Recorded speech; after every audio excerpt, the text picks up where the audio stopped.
This is Akashvani. In the program Insight, we now bring you a discussion on major decisions by University Grants Commission for Higher Education. The participants are Professor Sushma Yadav, member UGC, and Arjun J, Chaudhary, anchor. I'm joined by Professor Sushma Yadav, who is a member of the University Grants Commission, also known as the UGC. And today we will discuss about UGC's role in providing higher education, ensuring that standards are maintained for collegiate institutions so that the education imparted to the youth is proper and according to the missions of New India. A warm welcome to you on the program once again, ma'am. Thank you. Professor Sushma Yadav ji, what are the challenges in higher education and how do you see the University Grants Commission reforming it? Look, the greatest challenges are GER, expanding enrollment numbers, and the quality. So as we say, it's quality, quantity, and equity. These are the three biggest challenges. Then the global world and more globalization, global interaction, as our Honorable Prime Minister says, Vasudhaiva Kutumbakam. So we are expanding the world over also, poses lots of challenges. For quality, you need to really regulate various institutions, but regulation is never liked. So UGC has been really treading a very, very fine balance between regulation and autonomy. We are moving towards more and more autonomy, and the National Education Policy 2020 says that autonomy must be the mantra. The governance should be there, but it's light but tight, that kind of regulation. And keeping more and more students enrolling into higher education in coming years, even from the world around, I think is the target. And managing them, maintaining them, sustaining them is the challenge. What about the imparting of skill? There's a lot of amended meaning to education now. It's not just about acquiring theoretical knowledge, but also the infusion of skill. Indeed. Over the years, this colonial education system, which was supposed to produce only clerks or people meant to serve officials, led to a system where you have done your BA, you've done your MA, and you don't know what you are ready for, or even your PhD without knowing what PhD in fact is for or is meant for. I'm saying something harsh, but it happened. So we had graduates, we had postgraduates, we had even PhDs or doctorates who wouldn't have a clue as to what is their future or where are they good at. So skills are required because after all, one needs to be ready for life in terms of vocation and ready for life in terms of life skills also. Generations who do not know how to face life, emotional upheavals trouble them, uncertainty troubles them, not achieving their own dreams troubles them, and then, they become emotionally so weak that they take any drastic steps. So for that, I think the education system had to have a critical relook, and NEP 2020 gave us a very good opportunity. And therefore, after the NEP 2020, UGC has been trying to build in skill component into the higher education as well. Although it should have been taken care of before the higher education, from the school onwards. But again, I would say the same colonial mindset where skills were not taken to be as important as the degrees were. Or we lost even our ancient skills which we had. India was known to be having very skilled artisans, very skilled craftspersons, very smaller arts as we call them, but they're finer arts. But we lost all of them because of many reasons. So now National Curriculum Framework, which we designed, and then Credit Framework, tried to rope in the knowledge of skills or expertise in skills and then being recognized by the higher education institutions, so that we are able to revive our own art, our own crafts, our own expertise, our own skills also, and we are able to prepare the new generation for them, provided we keep the blue-collar and white-collar people at a par. Dignity for skills is required, and now we are trying to, in fact, give a very, very clear direction to those who have an aptitude or attitude for skills also. So the skill framework is also ready, and what skills can be recognized at what levels, and we talk about the 64 skills which we had in ancient India, and we want to revive them as much because that remains our strongest point, and that would be able to provide jobs, expertise, or even entrepreneurship to the new generation at the right time. Professor Sushma Yadav ji, what is your thoughts on MPhil and has it been discontinued? Yeah, MPhil is one degree which I also did.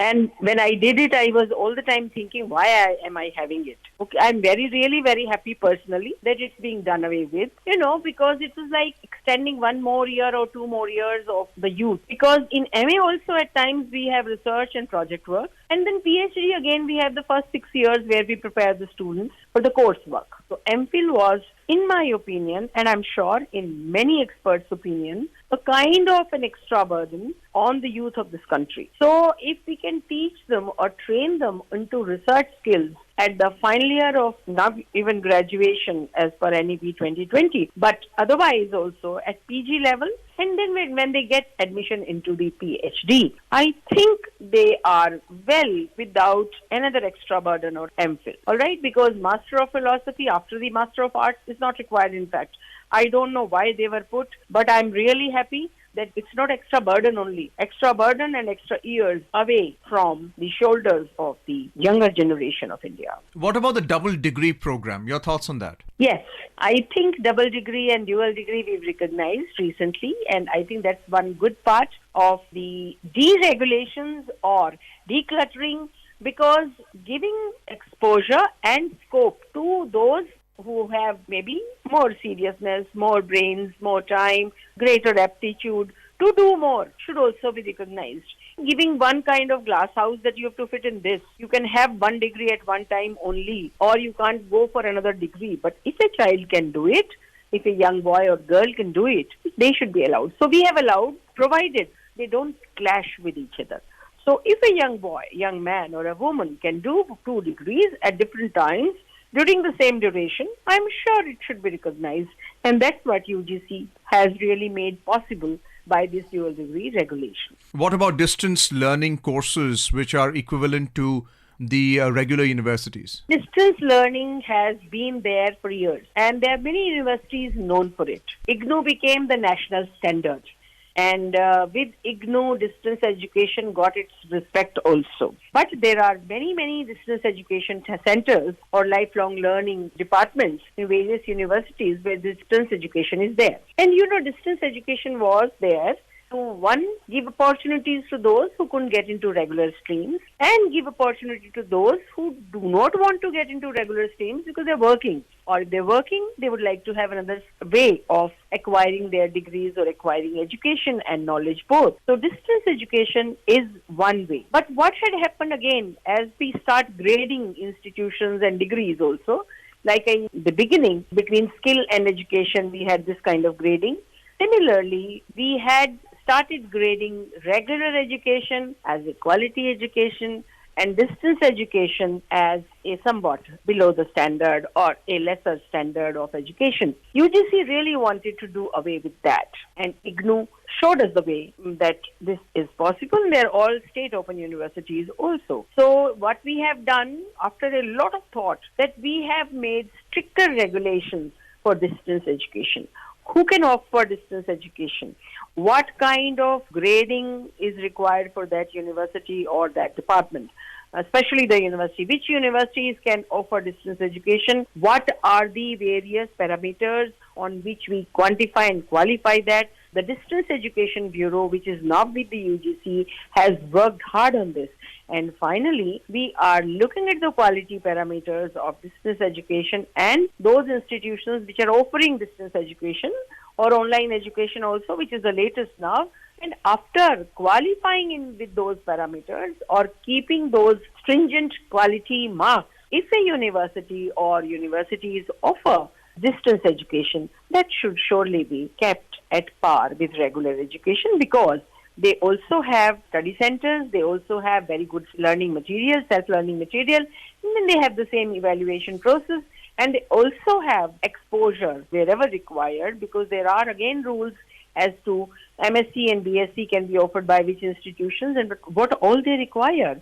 Like an institution having 7 years of experience of running the BSc, MSc course in regular can only offer for distance education as well. So with these stringent parameters and these stringent qualities, I'm sure distance education must be given its due and should be really equally graded or treated with regular education. That will make it possible for many of our young men and women, and of course even maturer men and women, to go for degrees which they couldn't do in regular mode, which they love to do and which they need to do also. Professor Sushma Yadav, distance education, whether it's double degree, we are talking about higher education, and therefore the concept of specialization comes in. What is the nature of the syllabus that is ideally prescribed by the UGC so that anyone graduating via the higher education route does become specialized in their chosen field of work? UGC has prescribed it. UGC has done, I think, again, a very, very balanced work. We provide model curriculum framework or learning outcome curriculum framework so that all the universities, colleges, or institutions of higher learning can have a look at that and look at what is the model. The institutions of higher learning, be it colleges, be it universities, they are able to frame their own curriculum, of course, giving their own space to whatever is more locally important or locally required. We have so many types of institutions and such a huge variety of institutions that this model curriculum, in fact, helps all the institutions which are away from the capital, which have their own limitations, but which want to do well. And so UGC gives this model kind of curriculum or a broader framework for going for quality higher education. What about the rating of collegiate institutions? What are the parameters or the metrics used by UGC to ensure that they meet those rating requirements and the level of education rises? UGC doesn't really rate them. This work is given to one autonomous institution of UGC that is called NAC, the National Accreditation and Assessment Council, which is situated at Bangalore, and which has really been working hard over the years to have parameters which can be applicable to most of the institutions. But over the years, it was found that there are standalone institutions, there are islands of excellence, and there are institutions which are teaching and research. There are ones who only teach, there are ones who only, go in for research. So over the years, it's been trying to expand its parameters, and NAC gives you a huge series of 7 or 9, I think, broad areas in which the institutions are ultimately graded and rated, which includes, of course, quality of teachers, durability of teachers, sustainability of teachers, the provision of curriculum framework, when and how they are modified over time, how many times or after how many years, and what is the governance standard, what is the autonomy level, how the teachers are facilitated, how the students are facilitated, the feedback of the students, of teachers, involvement of alumni, involvement of civil society, involvement and your commitment to the society, etc., etc., and then innovations and creativity. So I think there are lots of dimensions which are covered, and after that also the institutions have the opportunity to appeal, and they are heard, of course, and if something is missing, because it's now 30-70, which is that 70% is done by the documents provided by them or their own self-assessment performer, and then 30% are covered by the visits. It has been going well, but I think again maybe we require a change. So NAC is thinking about some more benchmarks. Now, benchmarks were not disclosed earlier, now they are disclosed so the institutions can know about it. The NAC is doing well, and UGC is broadly guiding them. And I think this grading and assessment is being taken care of, and I have seen over the years that the institutions have been able to really do well, improve themselves, and gear themselves up for better grading in the coming years. Well, thank you so much, Professor Sushma Yadav, for being with us on this program and giving us an extensive view on what the major decisions of the University Grants Commission are for the betterment of higher education in the country. Thank you so much, ma'am. Thank you. You were listening to a discussion on major decisions by University Grants Commission for Higher Education. The participants were Professor Sushma Yadav, member UGC, and Arjun J, Chaudhary, anchor. This program was produced and presented by the News Services Division of Akashvani. You may listen to it on our mobile app, News on AIR. This program is also available on our YouTube channel, News on AIR Official. You may share your feedback about this program through email at airnsdtalks@gmail.com or WhatsApp on 9289 094 044.